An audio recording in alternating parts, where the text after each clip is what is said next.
Capítulo 5, Parte 1. A intimidade da sala de estar. Eis que estou à porta e bato. Se alguém ouvir a minha voz e abrir a porta, entrarei em sua casa e com ele cearei, e ele comigo. Apocalipse, capítulo 3, versículo 20. Provavelmente, Simeão era como a maioria dos garotos de sua idade em 430 d.C. O jovem de 13 anos passava uma boa parte do tempo cuidando dos rebanhos de seu pai nas encostas da Cilícia. Mas um dia, depois de ter ouvido uma pregação sobre o Sermão do Monte, o coração de Simeão foi agitado e transformado. Ele deixou a família e o lar e começou uma busca incessante por Deus, que o levou de um mosteiro até o deserto da Síria e há 3 décadas sentando-se sobre uma coluna. Sim, uma coluna. Simeão, o estilista, iniciou uma moda espiritual que duraria mais de 1000 anos. Ele foi o primeiro eremita da coluna. O fervor espiritual sempre se reveste de várias formas, e os primeiros 1000 anos de cristianismo foram caracterizados por muitas bizarrices. Do mesmo modo que a igreja, o mundanismo também cresceu. Em reação, muitos cristãos recolheram-se para uma vida de pobreza, castidade e separação. Famintos por santidade, os monges reuniram-se em comunidades, sempre competindo entre si na busca por abnegação. Eu diria que Simeão venceu a disputa. Simeão foi para o deserto da Síria e viveu com uma corrente de ferro em seus pés antes de se enterrar até o pescoço por vários meses. Escreve Robert J. Morgan em sua obra On This Day.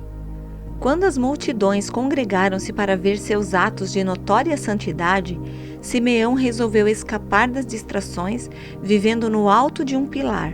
A primeira coluna tinha 1,80 m de altura, mas logo ele construiu outras mais altas, até que sua residência permanente atingisse 18 metros. Ele viveu ali por 30 anos, exposto a tudo, amarrado a seu poleiro por uma corda para evitar uma queda enquanto dormia.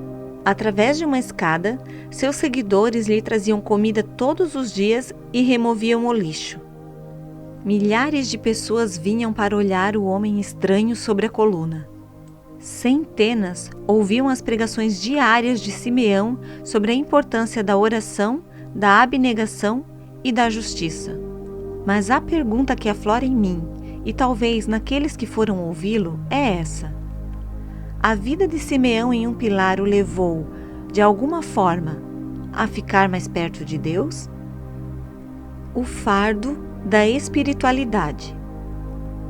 Intimidade com Deus. O que isso significa para você e como você a alcança? É necessário sentar em uma coluna como Simeão ou ser enterrado na areia até o pescoço? Será um nível de consciência atingido somente através da devoção profunda? Algumas religiões diriam que sim.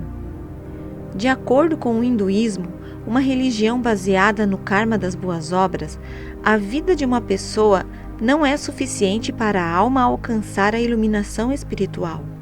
Os matemáticos hindus calculam serem necessárias 6,8 milhões de rotações por meio da reencarnação para que o mal e o bem em nós se equilibrem. Só então poderemos experimentar o último nível espiritual do Nirvana. No Extremo Oriente, durante os festivais religiosos, os homens geralmente têm ganchos introduzidos na pele em suas costas. Esses ganchos são amarrados a carroças cheias de pedras, que são arrastadas pelos homens nas ruas, na esperança de obter perdão para os pecados. Em determinadas áreas do México, os homens se arrastam de joelhos em longas peregrinações. Em todo o mundo, as pessoas percorrem distâncias inimagináveis para encontrar a Deus, o que é uma tristeza quando você considera os caminhos inimagináveis que Deus já percorreu para nos encontrar. Não precisamos de milhares de vidas para sermos puros o bastante e vermos a Deus. Não necessitamos colocar ganchos em nossas costas ou dilacerar nossos joelhos para receber o favor de Deus. Só precisamos de Jesus, pois Ele é a única prova de que necessitamos. De fato, o Pai nos quer perto de si e está disposto a fazer o que for necessário para isso acontecer. É difícil imaginar que o Criador do Universo deseja nos conhecer. Nos sentimos tão indignas. Por essa razão, muitas de nós continuamos a pensar que devemos merecer nosso lugar no céu e que apenas os superespirituais, somente os Simeões desse mundo, podem realmente conhecer a Deus. Oprimidas pelo peso da nossa própria espiritualidade, nos esforçamos sob o fardo da autoimposição de deveres. Eu tenho que fazer isso, ou não conseguirei conhecer a Deus enquanto não fizer aquilo. Passamos tanto tempo de nossas vidas nos preparando para conhecer a Deus ou afastando o medo de desagradá-lo, que nunca chegaremos até a intimidade da sala de estar proporcionada por Jesus. Na verdade, a intimidade com Deus é o objetivo principal da encarnação e da morte de Jesus. Paulo escreve em Efésios capítulo 2, versículo 13: Mas agora, em Cristo Jesus, vós que estáveis longe, já pelo sangue de Cristo chegastes perto, pois quando Jesus morreu, a cruz cobriu como uma ponte o grande abismo do pecado que nos separava de Deus. Com seu último suspiro, Jesus rasgou o véu que impedia o contato entre o pecador e Deus. Agora, podemos entrar na presença de Deus, limpos e aprovados, não por nossas obras, mas por sua graça. Jesus derrubou a parede de separação que estava no meio e separava a humanidade de Deus. Quando não podíamos alcançar o paraíso, Ele desceu até nós e nos recebeu na sala de estar, através de Jesus Cristo. Essas são as boas novas do Evangelho. O caminho foi aberto, o preço foi pago. Apenas precisamos nos aproximar. O preço foi pago. Conta-se a história de um jovem que deixou sua terra natal e viajou de navio até a América para ter uma nova vida no novo mundo. Antes de partir, seu pai lhe deu algum dinheiro.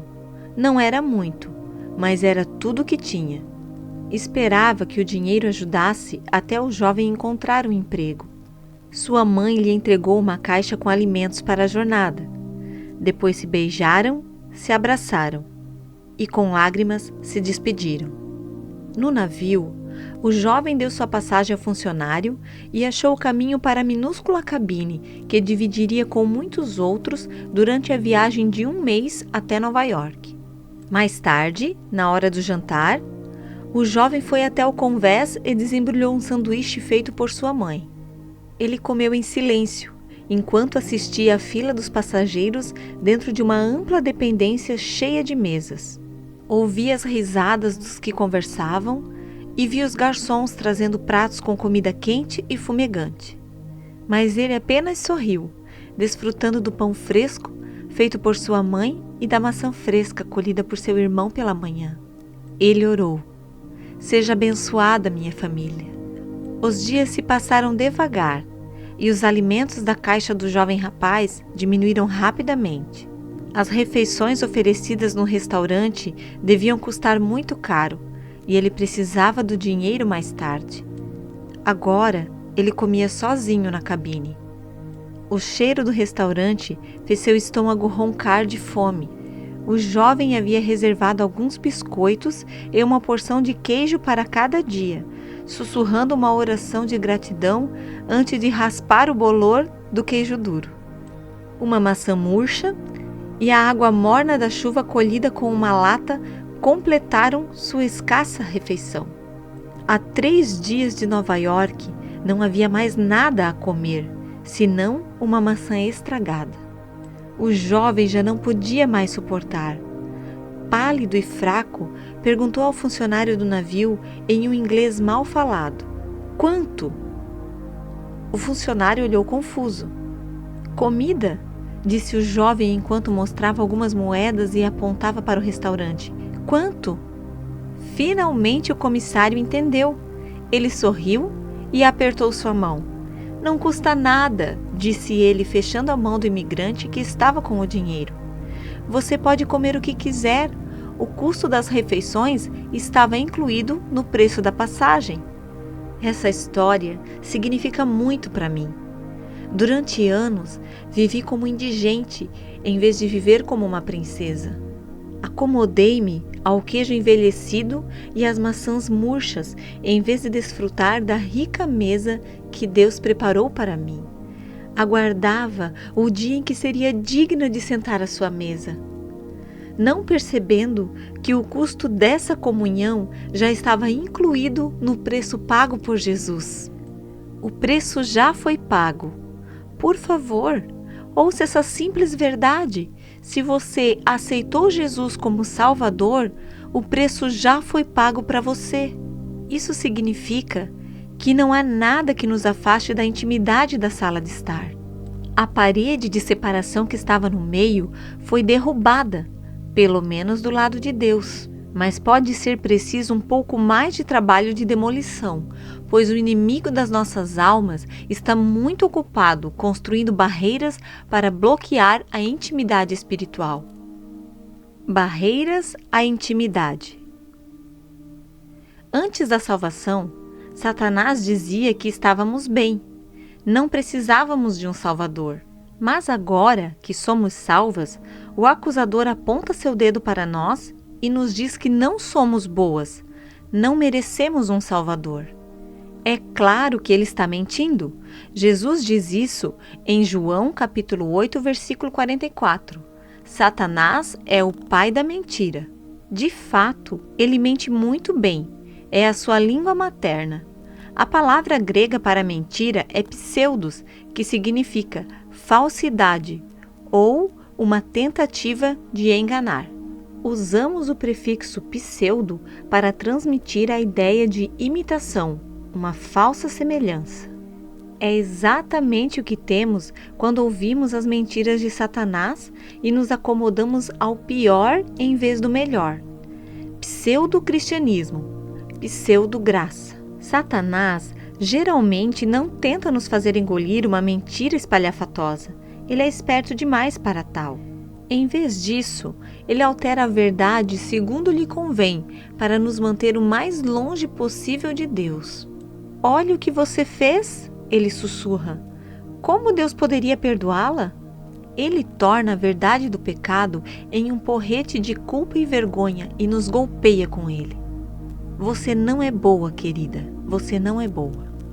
E se permitirmos, ele vai cantar isso de novo.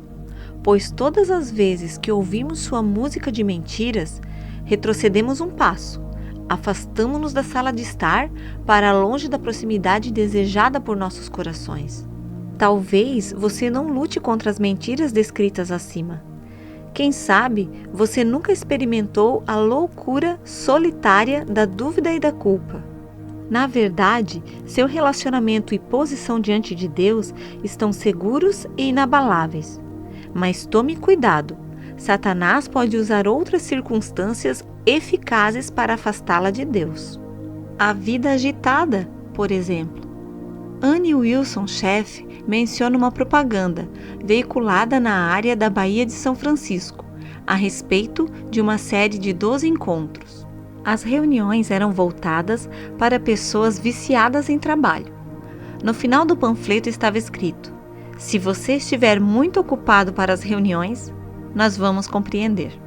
Gostaria de saber se Deus compreende quando estamos ocupadas demais para considerarmos sua presença em nossas vidas, ou cansadas demais, ou embaraçadas demais para admitir que fizemos algo que desagradou a Deus. Não se engane. Satanás gosta de usar nossa agenda sobrecarregada, nossos corpos estressados e nossas desordens emocionais para construir obstáculos à intimidade com Deus. Por essa razão, é preciso olhar com cuidado cada pensamento, sentimento ou atividade que diminui a nossa vontade de ter amizade íntima com o Senhor.